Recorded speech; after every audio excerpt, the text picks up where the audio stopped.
Shalom Bapak Ibu Saudara yang dikasihi Tuhan. Seri pengajaran hari ini berjudul Kekristenan bukan keberagamaan. Kalau kekristenan bukan keberagamaan, berarti hidup orang Kristen itu belumlah cukup atau belum sepenuhnya benar ketika orang Kristen hidup hanya mengikuti liturgi atau seremonial agama.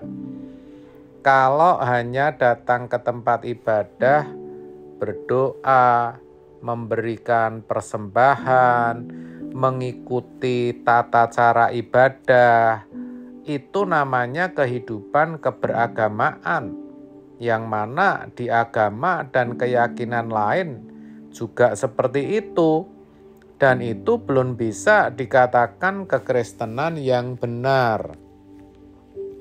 Sayangnya banyak orang Kristen yang sudah merasa puas kalau sudah melakukan hal itu.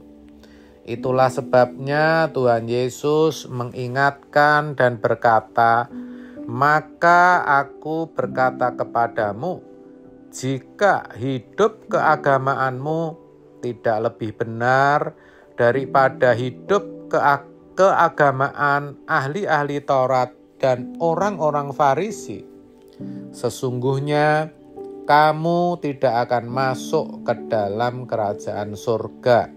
Matius 5 ayat 20. Artinya apa?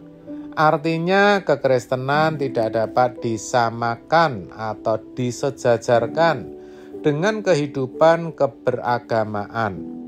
Hidup kekristenan harus lebih benar, bahkan lebih benar bukan dari kebanyakan orang, tetapi lebih benar dari para pemuka agamanya.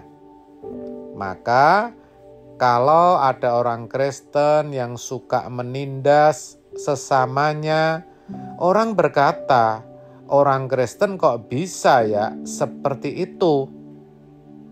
Kenapa bisa begitu?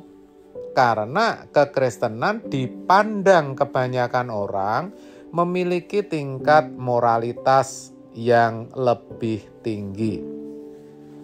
Kekristenan juga menekankan, maksud saya tidak menekankan peran tokoh. Kalau dalam banyak agama peran tokoh sangat dominan, tapi dalam kekristenan tidak demikian. Hamba Tuhan atau pendeta hanya mentor sementara dan keberadaannya tidak boleh dipandang lebih tinggi dari jemaat, apalagi dikultuskan. Tidak ada perbedaan antara imam dan awam, sebab di hadapan Tuhan semua adalah imam. Kekristenan juga tidak menekankan adanya liturgi atau tata cara ibadah secara baku. Kalaupun ada, satu gereja dengan yang lain tidak harus sama. Sebab Alkitab berkata Allah itu roh. Barang siapa menyembah Allah, ia harus menyembah dalam roh dan kebenaran. Yohanes 4 ayat 24. Maka jam ibadah, jam doa, jam puasa itu tidak terikat dengan tempat dan waktu, bisa di mana saja, kapan saja. Yang penting adalah esensinya, saudara. Hakikatnya, saudara. Ukuran keberhasilan orang Kristen atau kesalehannya juga bukan diukur karena mentaati suatu hukum atau syariat seperti yang berlaku dalam kebanyakan agama.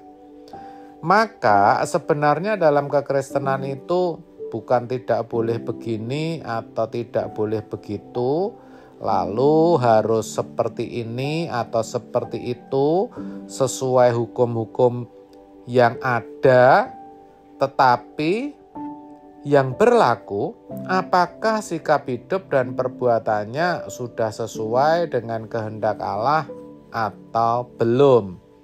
Itulah sebabnya setiap saat, setiap waktu, orang Kristen harus selalu berhubungan, harus selalu memiliki koneksi dengan Allahnya, supaya bisa mengerti apa yang menjadi kehendak Allah yang harus dikerjakan. Jadi lebih tepatnya, kekristenan itu adalah jalan hidup seperti Yesus dan bukan keberagamaan. Terkait hal ini Tuhan Yesus berkata, "Akulah jalan dan kebenaran dan hidup." Yohanes 14 ayat 6. Orang Kristen yang benar, hidupnya harus mencontoh hidup daripada Tuhan Yesus. Sebab Tuhan Yesus adalah jalan, di mana sepanjang hidupnya yang dilakukan hanyalah melakukan kehendak Bapa yang mengutusnya dan menyelesaikan pekerjaannya. Yohanes 4 ayat 34.